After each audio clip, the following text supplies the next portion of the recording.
Why does Alexandria Ocasio-Cortez seem on the verge of tears as she describes how she was almost murdered on January 6th at the Capitol? She's not entirely putting it on. She seems to mean it. If you're sensing a theme here, there is in fact a theme, and the theme is panic, fear, and it's real. You're looking at leaders who are genuinely afraid of the people they're supposed to be leading. It wouldn't even be hard to begin the process of fixing things, of bringing actual unity to a country that badly needs unity. The word consensus is always used as a plus word. Unity is always used as a plus word. Anything divisive, very bad word. Bipartisan, very good. Partisan, not so good. Cretinism, bullshit, nonsense. The building of a false consensus and the burying of history and the burying of dialectic every day before your eyes in the name of the ideology of objectivity. Who here remembers hearing Ronald Reagan, seeing him called a great communicator in print in a news story? Hands up, anybody? Quite a few. Who remembers hearing him called a liar in a news story? Well, that Ronald Reagan is a great communicator is a value judgment. That Ronald Reagan was a liar is an objective statement of fact. That's why you read the one in the news story and not the other. And that's the ideology of objectivity right there for you. Yeah. You know, Juan, I express my opinions here. This is a discussion show. We don't pretend to be hard news, as esteemed as that is. Yet these are people. It's a lie. The press are like children, overjoyed that mommy's deadbeat boyfriend finally moved out of the house. You know, you discredit yourself. I don't have to discredit you. So this story about Hunter and his laptop, some repair shop found it. The source is Steve Bannon and Rudy Giuliani. I don't know anything about that. I just know it's a laptop, and they haven't. And you're making this one of the hottest, most important issues in your rallies.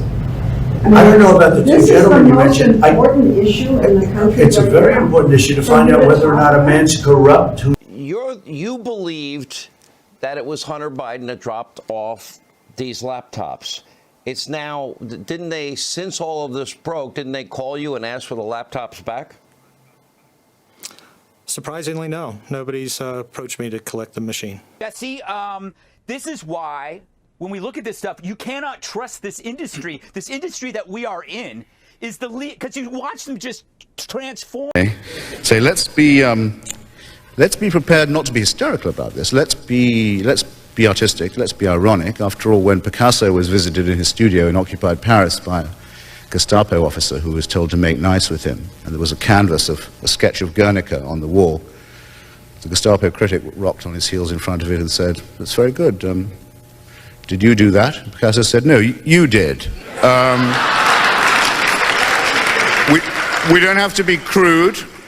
We don't have to be crude. We don't have to be rough, but we ought to be ready to earn the title of anti-fascist for ourselves, and we ought not to be scared of the fighting words, the alleged fighting words of others, of the scum of the earth, of the fat fucks like Rush Limbaugh, and the pimps and pensioners of the state like Oliver North and Gordon Liddy. We should rather be getting ready with some fighting words and some fighting gestures of our own. Thank you.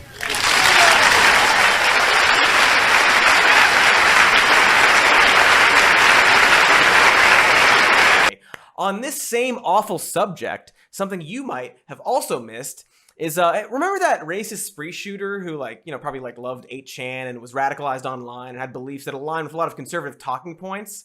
No, not that one. Not that one either. No, not him. It's too far back. No, not that one. Not that one. Keep going. Not that one. No. No, not that. Wait. Go back. That's the one.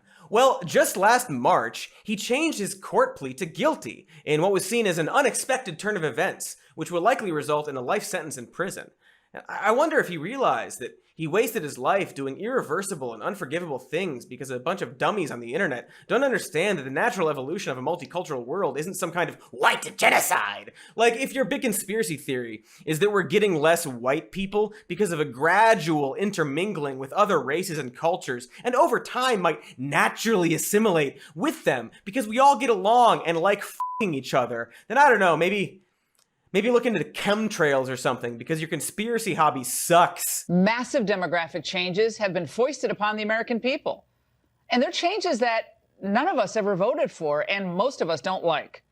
From Virginia to California, we see stark examples of how radically, in some ways, the country has changed. What the f*** are you talking about, Laura? Are you complaining that we didn't get to vote on which races exist in our country? Is that a thing you want to be able to do? Anyway, thanks for injecting white genocide theories that have caused very real acts of violence into your mainstream news program. That's great. Great work, you Nazi mannequin. What? God bless the United States of America. Laura Ingraham, conservative radio host and political commentator, saluted her way off the Republican National Convention stage. Whether it was a Nazi salute or a wave is unclear. O'Reilly factor in 2011, calling it a really ridiculous comparison. But Trump fanatics have been known to yell "Hail Donald Trump" and "Sieg Heil" at the Republican nominees' rallies.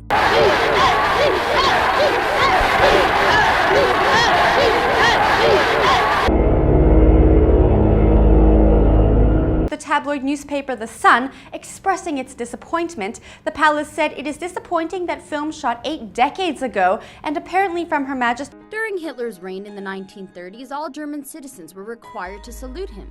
But in 1936, one man, August Landmeister, refused to raise his right arm during a rally. In the photograph joined in that gesture, including Baraboo High School student Jordan Blue, who joins us now. Jordan, good. See if you think that there are any lessons that can be gleaned from seeing what happened when leaders in 1939 scapegoated minorities and attacked the press and cheered the beating up of protesters.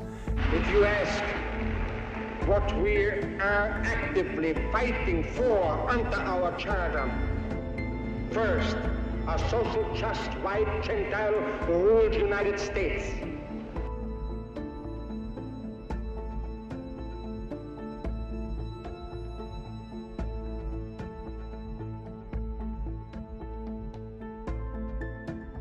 And if you see some similarities, think about which side of history you want to be on today. And 80 years from now, when they're looking back at this time, how are they going to see what Fox News is doing and what Donald Trump is doing?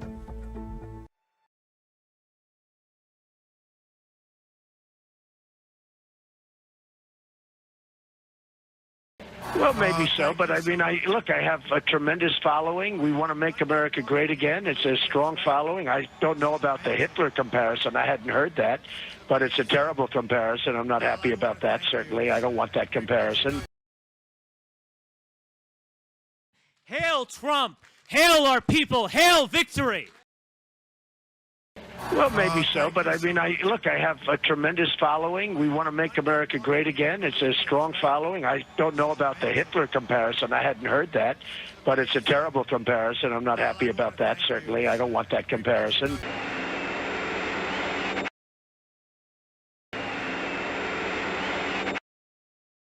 Well, maybe so, but I mean, I have a tremendous following. We want to make America great again. And I hadn't heard that, but it's a terrible comparison. I'm not happy about that, certainly. I don't want that comparison. From being allowed to be shown on Fox News. The reason they didn't want to have this disgusting Nazi imagery on their show.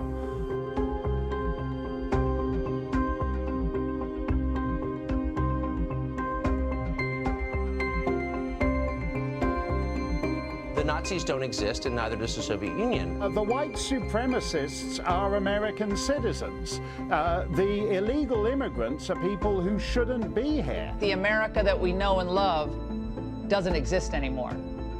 Massive demographic changes have been foisted upon the American people. And they're changes that none of us ever voted for and most of us don't like. We, with American ideals, demand that our government shall be returned to the American people who founded it.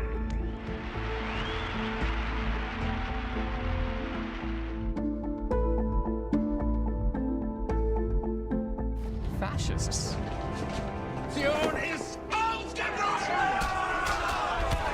Throughout history, there have always been media outlets that have supported demagogues and have helped to kind of whip up the divisive scapegoating of minorities. And today, I think Fox News is one of the #1 outlets that's doing that. The narrative that a Make America Great Again hat is akin to wearing some Nazi uniform is patently ridiculous and it's offensive. Liberals who used to love discourse, I remember them when they used to love to debate. They now prefer the easier route. Just call someone a Nazi or a closet KKK member and you're done. Airports, we hear her say that. Quote, fealty to white supremacist organizations as a political tool. What does that even mean? We're not even sure who she's talking about. Apparently the Republican Party and its Grand Kleagle Kevin McCarthy of California. That millions of American citizens are terrorists. Now, they're the threat, and we need to hunt them as we hunted al-Qaeda. And yet, sadly, there's still a partisan reaction to this, some denying that the threat is real and that the lie behind the threat is dangerous. American citizens are more dangerous than foreign terrorists. You often, they're literally declaring war on their own population. How's that going to end? So this really is the time to make a decision about how to respond to it.